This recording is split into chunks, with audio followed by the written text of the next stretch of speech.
Welcome to Momentous.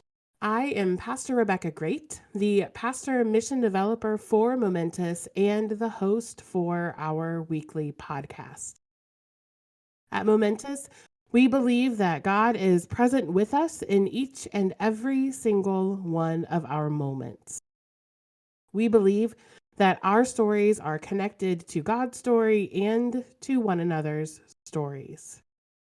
We believe that this connection and relationship changes our lives and our entire world. Before we begin, I invite you to take a deep breath in. Hold it while you count to 3, and then slowly release that breath. Today, we are joined by Pastor Dan Hille, who serves at Faith Lutheran Church in Whitehall, which is one of the suburbs of Columbus. And he also serves as the interim campus pastor at Capital University and Trinity Lutheran Seminary at Capital University. Thank you for joining us, Pastor Hille. Why don't you more fully introduce yourself to the Momentous community? I'd love to. Thank you. Hello, Momentous community. I'm Pastor Daniel Hille. As you just said, working with the wonderful people here at Faith Lutheran Church and also the wonderful communities over at Capital University. I always tell the story. I feel like the only Lutheran kid who grew up in North Carolina who didn't go to Lenore-Rhine College. I ended up going to Capital myself, and then I was one of very, very, very few students at Capital University who ended up going to seminary, not at Trinity Lutheran Seminary. So I completed those studies in Chicago at the Lutheran School of Theology at Chicago. And then I was one of the very few kids from LSTC who didn't end up with first call somewhere in the Midwest. So I spent the last decade in Connecticut in New England Synod. And as of 2019, I've returned back to the Buckeye State, and it is a joy to be serving my alma mater, Capital University, in this interim reality.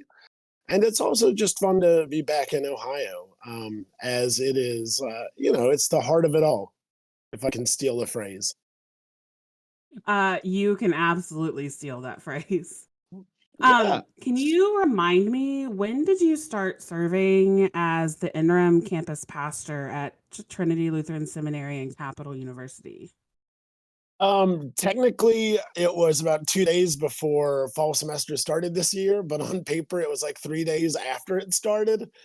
Um, it was great.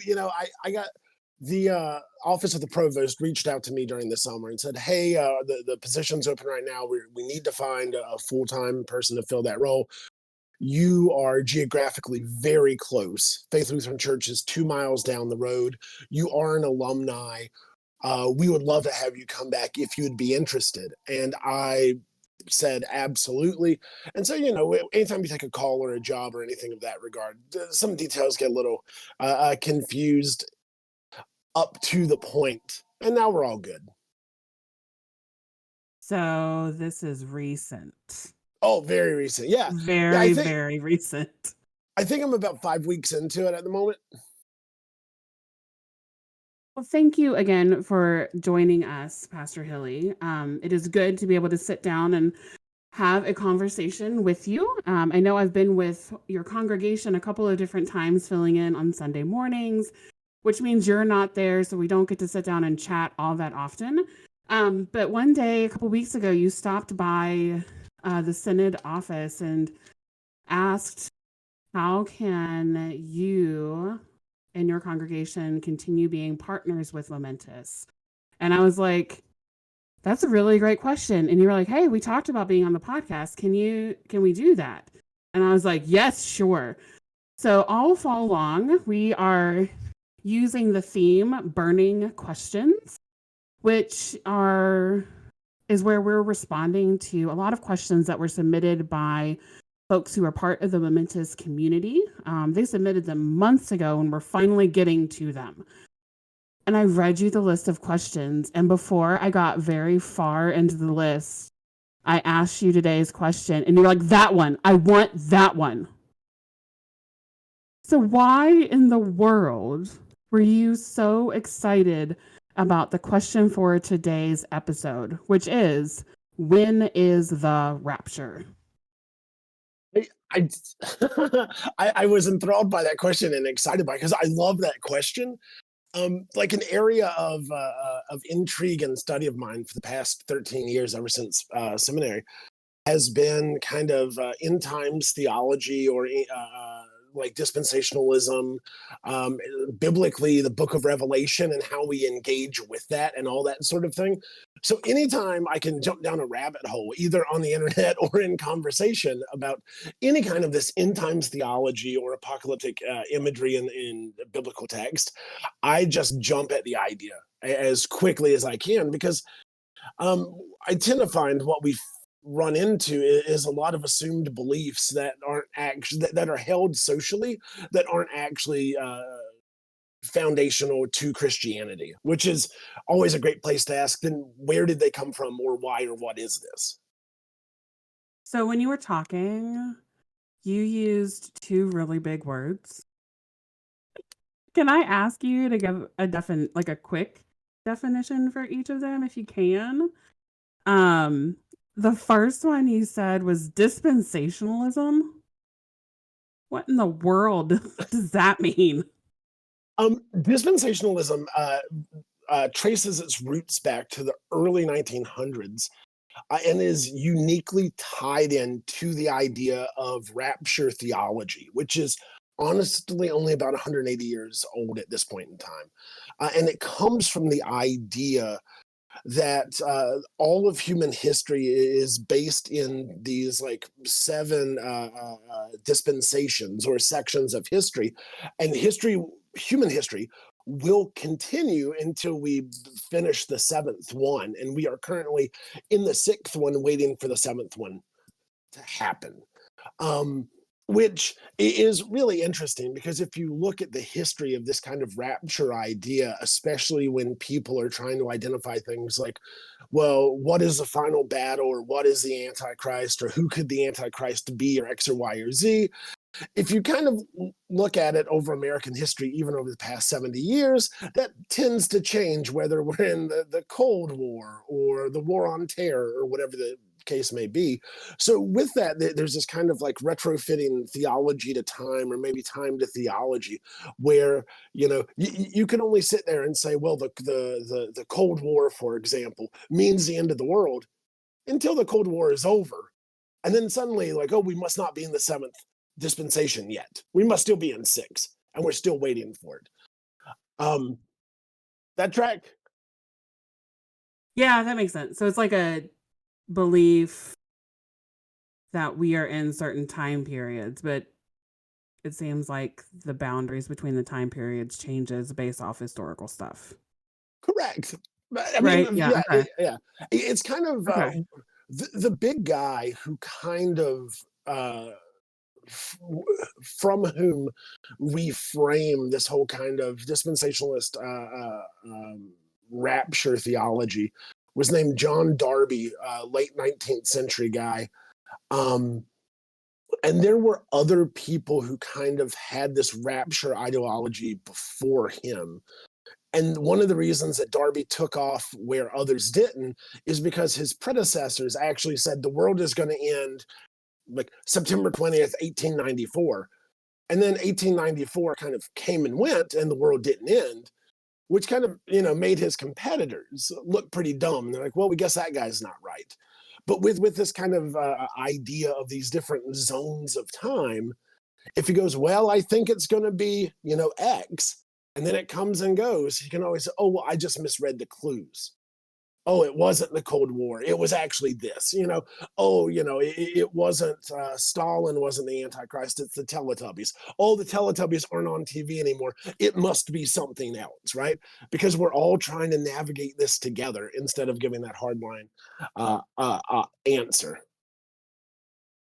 Yeah, one of the things that I usually looked at whenever I was preaching regularly on Sundays, and we get to some of these texts in the Bible that talk about the world ending, and I would always go to the Wikipedia page about end of world predictions. and there's hundreds of them. Um, and very often, I think in our culture, we equate the thought about the world ending with the word apocalyptic, which is one that you used a little bit ago.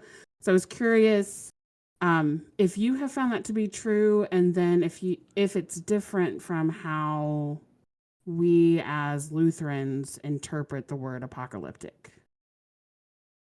Well, I think what's interesting is, all right, so I mean, I think honestly, jumping to Wikipedia for a lot of things is, as a mentor of mine always says, a great starting point, but never where you end. You know what I mean? So if Correct. you if you pull up like encyclopediabritannica.com, which is actually a real thing, right? And those of us who grew up in the 80s and 90s inevitably remember the Encyclopedia Britannica commercials that were always on Saturday, and you look up generally apocalyptic literature, because apocalyptic kind of came out as an adjective describing a form of literature found in Christianity. It says a product of Judeo-Christian tradition, apocalyptic literature is characteristically synonymous. It takes narrative form, employs esoteric language, expresses a pessimistic view of the present, and treats the final events as imminent. There you go. I know how to talk. But I think that those are the two things that are most true in our understanding. It's a pessimistic view of the present, and the final events of the world are at hand. And so I think that typically what we find when we talk about apocalyptic imagery is that tension kind of amplified and turned up, right? So we turn to the book of Revelation, for example, and we go, man, the world's so horrible. I guess it's going to end. If we can find ourselves in Revelation, then that must mean that the end times are here, right? And so that tension kind of amplifies itself, and if you want to get carried away with that, that's definitely there. Again, I think that's just a gross misreading of all of that. But we'll get into that. So we should probably start with the actual question at hand, which I think will bring up lots of other questions. So Pastor Hille, when is the rapture? Yeah, and it's such a good question. And my initial response is like, which one? Right? Or maybe a better question is, how do you define rapture? Right?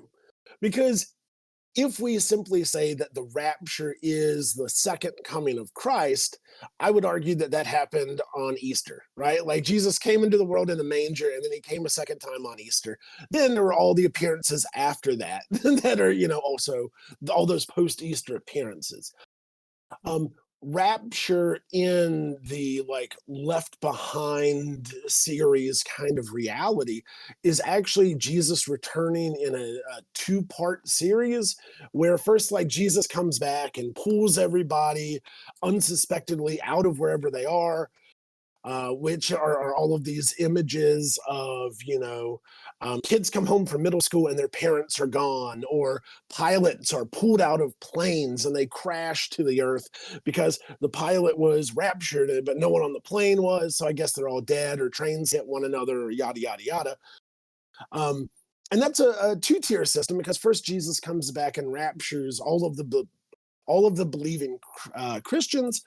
Then there's a 7-year war of tribulation, and then there's an end of a world, right? So there's that kind of two-part reality of that rapture, which is intrinsic, or which is foundational to the Left Behind series, which, let me just identify here, is fiction, 100% fiction.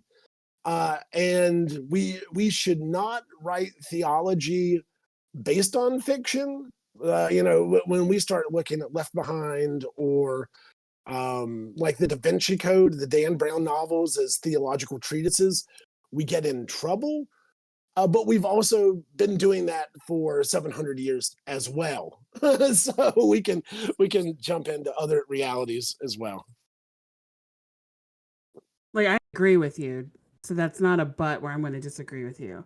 Um, but we have the Left Behind series, and there's probably other books that are written about the rapture happening, and they sell millions of copies. Why do you think there are so many people who are so fascinated by it that they want to buy copies after copy after copy and read more about this thing that may or may not be true or may not be made up? I think there's a lot of answers for that. I mean, consider this: people love, again, to use this word with a slightly different nuance, apocalyptic movies. Was it 28 Days? Is it 28 Days Later? One of them's a Sandra Bullock movie, and the other's about a zombie apocalypse. 28 Days Later. I always forget. One's about literally Sandra Bullock in rehab, and the other is Colin Murphy escaping zombies. I don't know. Well, I haven't seen either of them, Cillian Murphy, that's his so name. Yeah. I don't know the answer. Yeah, I want to say 28 Days is the Cillian Murphy one. Or, to use outdated 90s reference, Independence Day, that great Will Smith classic, right? We love these kind of end of the world movies because that's part of entertainment, is that we like to project ourselves and see ourselves as the main character. That's what I would do. If the world was ending, that's what I would do. So, we love it on an entertainment level. We love seeing ourselves as part of the story. So, if you take that general thing that we as people love to do and imbue that with this kind of elitism of, well, of course, I wouldn't have to worry about it. That comes with some teaching slash preaching on Left Behind, or rapture ideology, which is just the teaching of the idea that if you are one of the good ones and you don't have to worry about it, suddenly it is a real life movie scenario that I don't have to worry about. And that can be entire. Everybody, loves being told that you're one of the special ones. So if you're selling me a book that tells me I'm one of the special ones and I get to read about everybody else fending for their lives, I mean, it's kind of egomaniacal, psychologically, at a certain point to think about it that way. But that's one of the things that's going on, and I think that's why they sell books. Another reason I think that they sell a lot of books from a Christian audience is that for over 100 years, large percentages of American Christians have been brought up believing that this is as much a part of the biblical story as, there are some people that assume that the rapture story is as much a part of the faith and biblically rooted as the angel pulling to Mary or the wise men finding the Christ child or any of that sort of thing. And that reaches back a pretty long time to early 20th century. Cyrus I. Scofield is his name, and I have the Scofield Reference Bible from 1909. Scofield was he was a staunch supporter of John Darby. Darby is the guy who again kind of framed out what dispensationalism is and made that kind of a school of thought. Scofield believed 100% in what Darby was selling. Scofield, also kind of a ne'er-do-well, was spent time in and out of jail, always a kind of hustler. And so he translated a version of the Bible that was published in 1909, in which he added, paragraph breaks and little side lessons and titles to different sections and chapters of the Bible, not unlike the Augsburg Fortress Lutheran Study Bible, but all of his side stories or dive into the text box and titles had to do with the rapture and dispensationalism. So as you read through the Bible, all the breakout little talk about this with your Bible study text was all about, and how do we understand this as it relates to Jesus's return and the rapture? And so, as traveling Bible salesmen would sell these Bibles, and you didn't have, or people didn't have that kind of contextual study or reality that we have now. Suddenly, you're 7 years old and grandma or grandpa's house, and grandma's reading you the Bible, and then reads the Schofield little edition about the rapture coming from the same book that you heard about the wise men. You can't tell me it's not the same, right? It is, but again, we accept the reality we're presented with until we have that challenged. So where does the well, where do people think the rapture shows up in the Bible? It kind of comes from a few different things, but primarily it is three verses at the end of. Oh, I wrote that down. I tried to do my homework for this. From the end of Daniel chapter 9. So it's Daniel chapter 9, verses 25 through 27. And it's essentially referencing, it's Daniel talking about what he saw as the Roman Empire and just kind of that situation, which has been pulled out of context and just manipulated a good 19 centuries later, to turn into this again. What takes us back to Daniel chapter 9 is that Daniel uses this timetable system of weeks. And so Darby was saying that in his reading of it, each week was made of 7 days, but each day is a year. So each week is 7 years. And that's why we get Jesus raptures then we're waiting for Daniel's seventh week, which is 7 years. And then after that is the second coming after the first coming. Again, it makes no sense, right? Like that's the thing. It makes no sense, but it's this highfalutin or convoluted system that all these things are kind of written backwards to try to justify. And so with that, everything gets a little wonky. I feel like that's a gracious word. It is a very gracious word. So 2 summers ago, I think, when I was still serving in my previous call, I led an entire summer long Bible study on Revelation because the folks who really loved joining for Bible study at that point were so intrigued by the book of Daniel and by Revelation. And we had already covered Daniel. And so they're like, Pastor, we want to know more about the rapture. We want to know more about when the world is going to end. And this book called Revelation is really weird. We want to study it. And I was like, okay, let's study it.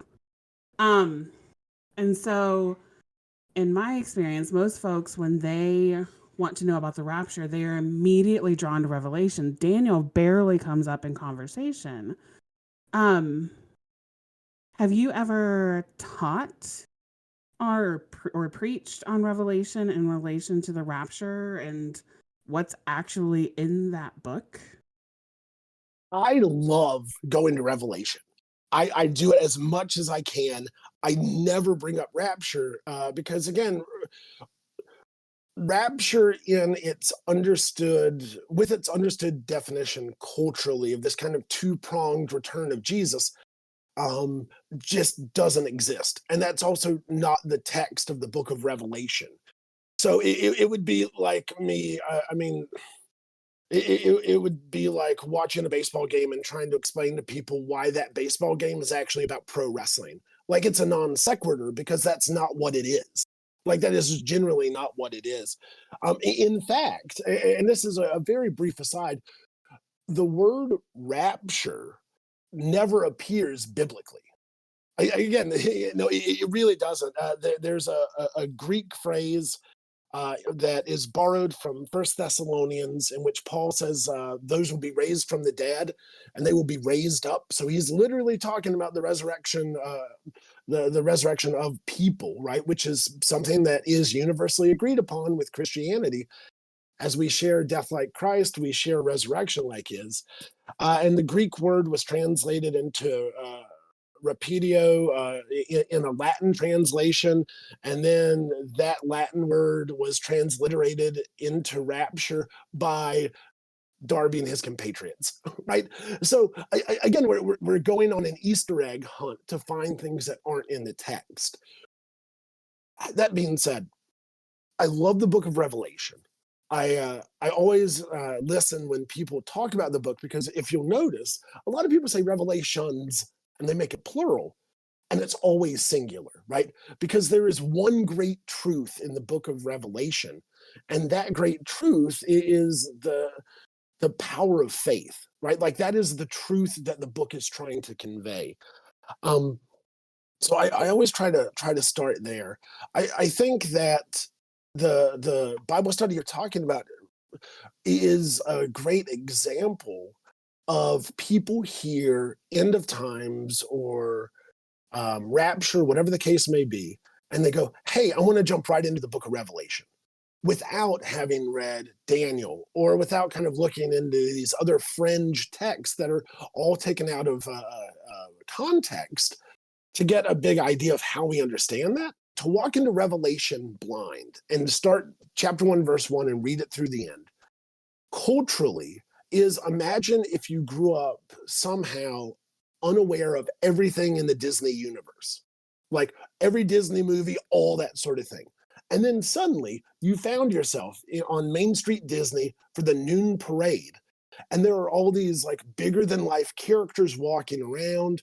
It would be terrifying, A, and B, you wouldn't realize that they all come from other things and are connected to different things, right? So, like, as an adult, the fact that I can go to Disney and get a picture standing next to Woody from Toy Story and Pinocchio and, like Mater from Cars or whatever is really cool, because none of these things belong together. And here they are all shoved together. If I knew none of this and found myself dropped in that same reality, there is a larger than life talking toy, a talking automobile, right? Like there's all these things that are shoved together that makes no sense.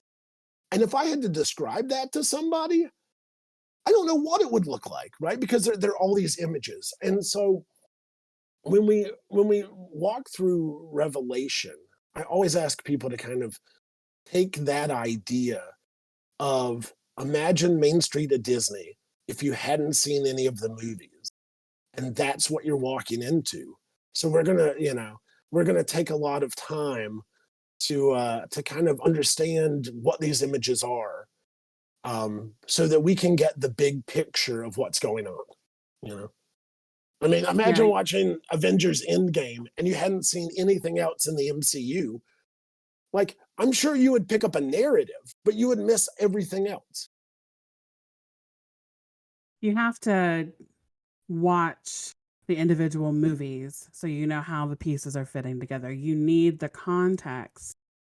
Um, because I remember when we got to the point in Revelation, I mean, there's a dragon in Revelation, and we got there, and they're like, "What in the world is that supposed to be?" And I was like, "Okay, but remember, it's not actually a dragon. This is a book that is very symbolic, which is part of why it's so weird, because it's written to people that aren't living in, wasn't originally written to people who are living in the year we are living in the culture we are living in. So we have to remember that and look back at it and try to understand that culture as best we can.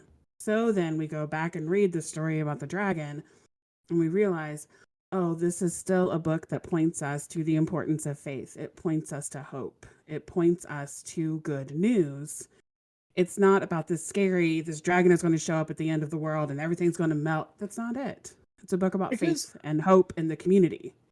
because how counterintuitive would that be to the rest of the New Testament and Christianity in general, if we have all these beautiful images of what the kingdom of heaven is like, and the beatitudes, and what is it, like Isaiah, like the lion will lay down with the lamb, and then you get to the end of it, you get to that last book of the Bible, like, surprise everybody, a dragon's going to eat y'all now, right? Like it doesn't line up in any way with the way that Jesus, like, my father's mansion, there are many rooms, and I prepare one, and I will take you back. And not, oh, just kidding, here's a dragon. like that, but it would be the biggest it would be the biggest hoodwink of all of existence, literally, right? Like that would. Here's my thing, and like here's my thought of Revelation and how I like to introduce people to it. Um, Revelation is the Ken Burns style retelling of the 23rd Psalm, right? Mm-hmm. The Mm-hmm. I can 23rd see that. Psalm. Though I walk through the valley of the shadow of death, I fear no evil, for your rod and your staff, they are with me and they comfort me, right? So the point of the 23rd Psalm that we read at so many funerals and other times is that when life is scary and when death is at hand, we have nothing to fear because Christ is with us. And as we read all of this crazy imagery in the book of Revelation, the whole point, as John is being walked through this, is that there is nothing he has to worry about. Like all this too shall pass, and we have nothing to worry about because of the rod and the staff that guide us, right? Because Christ is there. That's the entire point. And so anything that overlooks what you're saying, that it is Revelation is an image of hope and it's an image of faith and it's an image of how much God loves us, that, you know, all of the beauty of Genesis 1 can fall apart in a way that is just as chaotic now as it was beautiful then. And yet we have nothing to worry about. This makes me want to go back and reread Revelation. But, friends, if you have never read the book of Revelation, remember there's going to be weird stuff, and it points us to the importance of faith and Oh, hope and the yeah. community. And it's awesome. Yeah, it after that Bible study, it very quickly rose up to be like my favorite one. Well, not my favorite book of the Bible because Habakkuk will always hold that place, but it's like number 2 on the list of favorite books. It's amazing. Yeah. Oh, You all can right. look up things that, like in Revelation, like the Mount Medigo, which is a physical place southwest of Jerusalem that is transliterated into be Armageddon. And so people are like, "Oh, Armageddon is coming." I'm like, "Armageddon southwest of Jerusalem. Like it's a place, my friends. Like let's not project this into." But yeah, there's a lot to be learned there. But yeah, I don't know. Yeah, there's that beauty of, all right, cool. This stuff's all crazy. Let's not worry. Let's try not to be jerks. Because here's the other thing about this, right? When we talk about like rapture theology, or rapture understanding, and this is 80% of the plot of Left Behind books. It's that in this year between in this 7-year period between like the first and second coming portions of the rapture, you can do whatever you want. Right, like that's the whole point of Left Behind, right? The rapture's happened. It's the 7 years in between, and these people are just getting away with everything, which again feels like a pretty counterintuitive like ideology, or a way to think about the world, when you're like, as a Christian during this point in time, I can ignore all the 10 commandments because the world is ending anyway, right? But again, none of this is in Revelation, right? So when people are like, all right, so well, what does Revelation say about the rapture? I'm like, it says more about Disney to me than the rapture, to be honest. But All right. So I want you to pretend as though you have just entered an elevator and there is a person wearing a shirt that has the words, "The rapture is near" on it. You have, and they are able to be convinced. You have 5 floors of an elevator ride to convince them that they are wrong. What do you say to them? all right, I have 5 floors. The What am I trying to convince them of? That it's not near, or that I disagree with their premise? Right? Like, because if I'm trying to disagree that it is in fact not near, then what I'm going to do is I'm going to go back to like Matthew 24:36 about no one knows the hour or the day. Right. So therefore, as soon as you say this is going to be the end of the world, like logically, we are disproving ourselves, right? Because we are not smarter than God. Like I'm willing to make that truism, right? Like that is a universal claim that I agree with. If my idea, or if I'm trying to convince them uh, that I just disagree with the principle of the rapture and that kind of thought, I think I would succinctly ask the question: is God successful?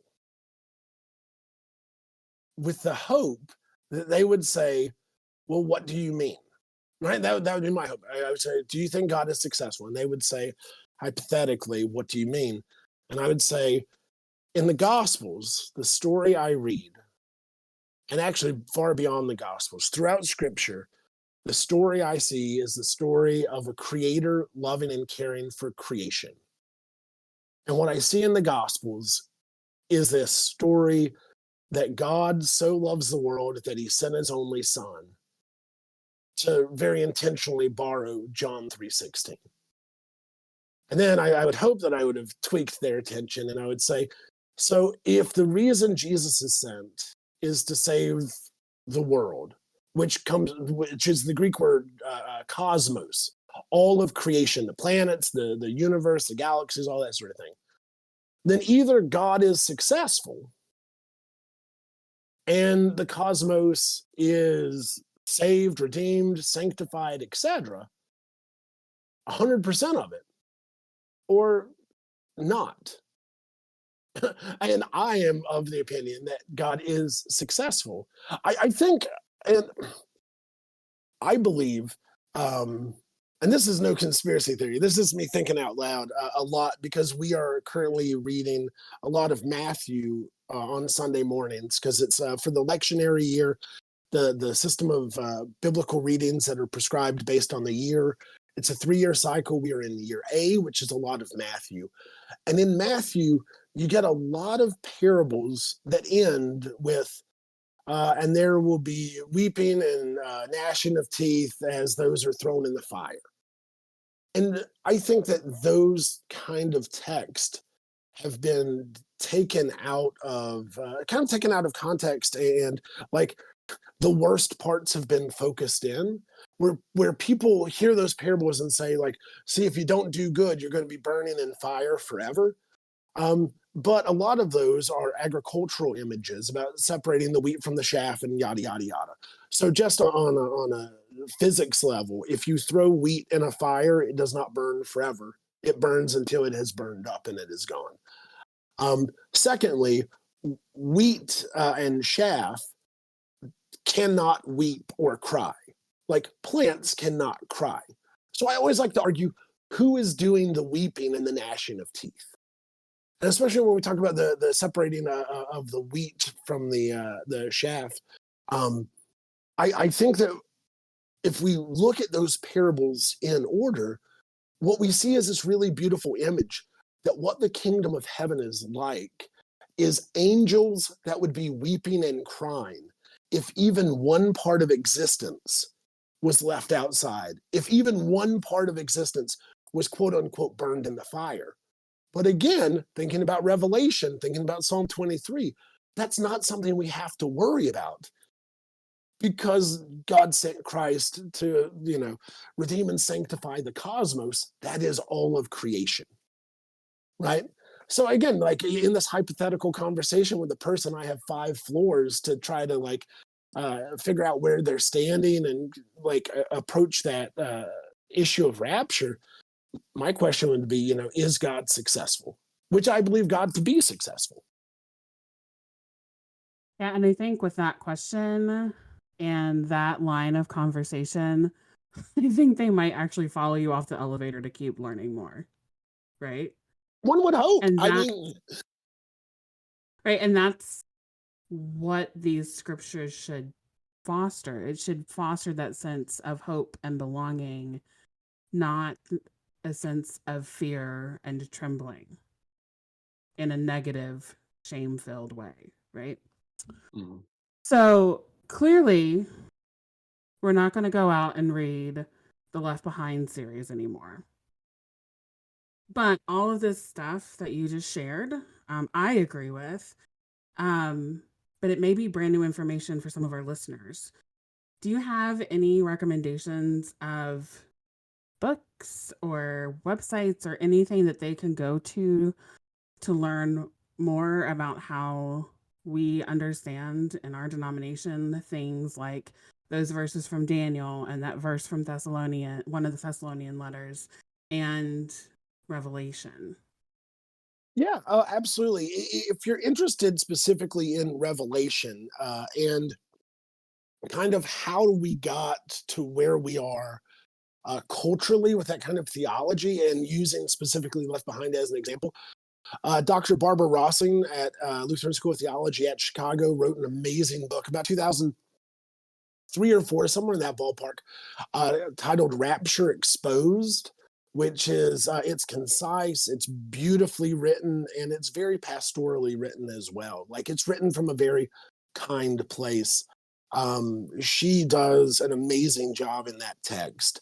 If you are looking for something that's a little more revelation focused, or I should say that is specifically revelation focused, Richard Jeske wrote Revelation, an Image of Hope.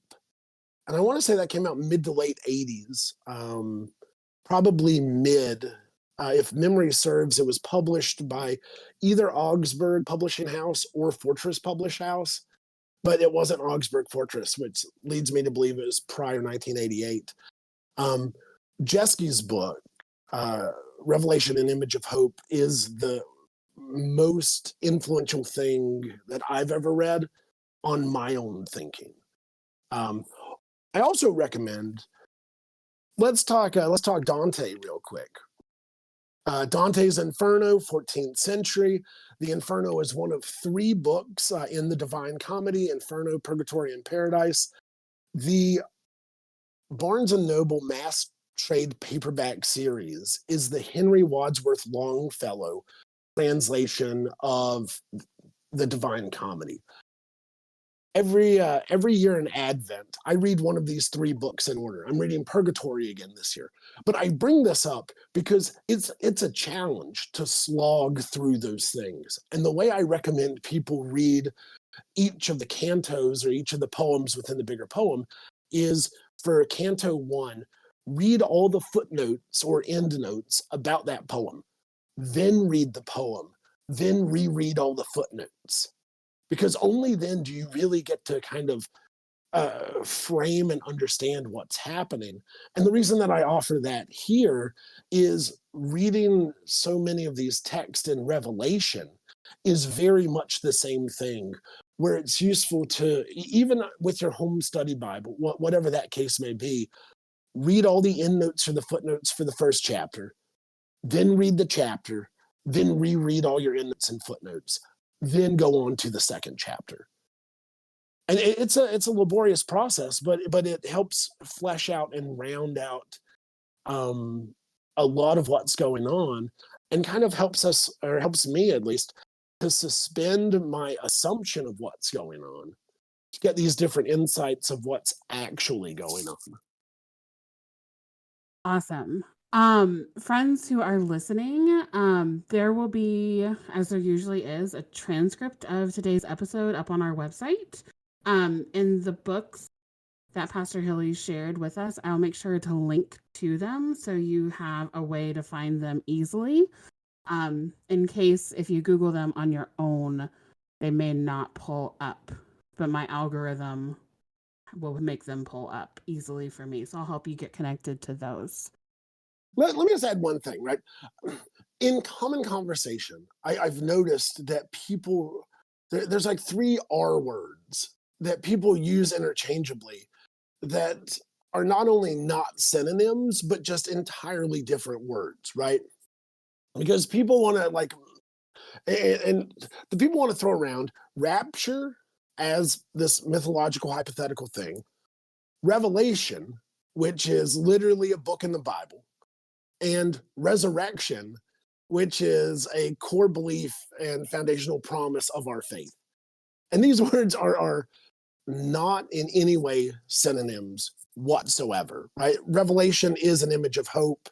rapture is this thing that's been around for 180 years conceptually, that sells a lot of books, and Kirk Cameron got a big payday being in this movie, which critically panned, well, outside of the Christian bubble. And then resurrection is quintessential to our faith, right? So if we circle back around to your original question, when is the rapture? I have no idea. I also, yeah, there's a lot of things I don't believe in that I don't know when they're going to happen either. However, if we change that question and say, well, when is the resurrection? Well, that is at the return of Christ to uh, sanctify and return all of creation into God. Like, which is a non-answer answer. Well, when is the resurrection? Whenever Jesus gets here. And I'm comfortable with that because it's not about me understanding. It's about God loving us. Yeah, and you even mentioned earlier that verse from Matthew that says no one knows when Mm-hmm. that will happen. And if there's no way for us to know it, there's freedom because we don't have to try to figure it out. So that Mm-hmm. frees us to live in community together as best we can and to grow in our faith as best we can. It's not, it doesn't hold the power over us where we have to try to figure out the exact date so we can be ready. We just live as God has called us now Right. because we don't And, know. and what would Martin Luther say? Even if I knew the date and the date was tomorrow, I would go out and plant a tree today, right? Because we're called to that social contract that is rooted in love of one another, response to God's love, and care for creation. Which again seems a really, really, really different than this rapture idea that for God so loves the world that God sends World War III. I I just doesn't track on my end.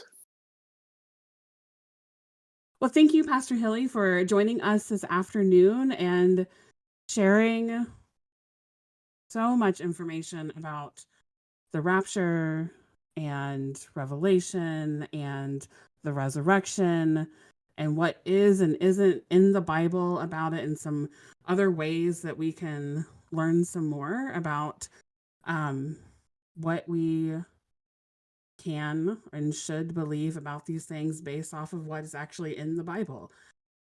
Before we go, do you have ways online that folks can get connected to the ministries that you are currently serving in? Like, are you all on Facebook and Instagram and any other social medias?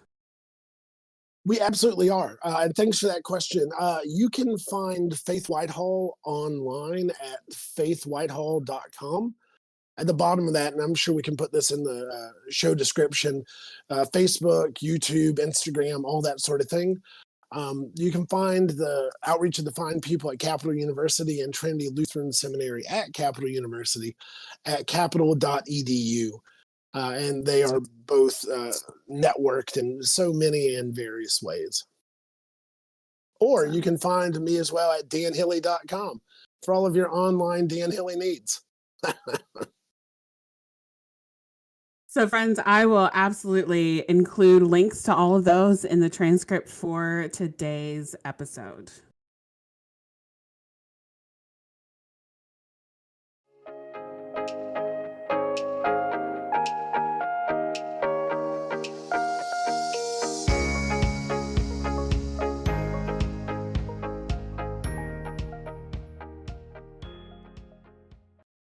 I invite you to take a few deep breaths in to help center yourself for prayer. A prayer for stretching our faith. God who continues to show up in our lives and in Scripture. There is so much in this collection of books we call the Bible. Too much for any of us to understand fully, as though we could attempt to understand you fully. Some of the things that we read in these books are overwhelming and scary because they sound so different to how and where we are living in 2023. But we know you are still speaking to us through these stories about your presence with our ancestors in our faith. Make us enraptured with the stories about you contained in the Bible. Give us the courage to learn even more about you so that we can tell others that you are a God of love and restoration and hope. This is a message the world needs to hear. Amen.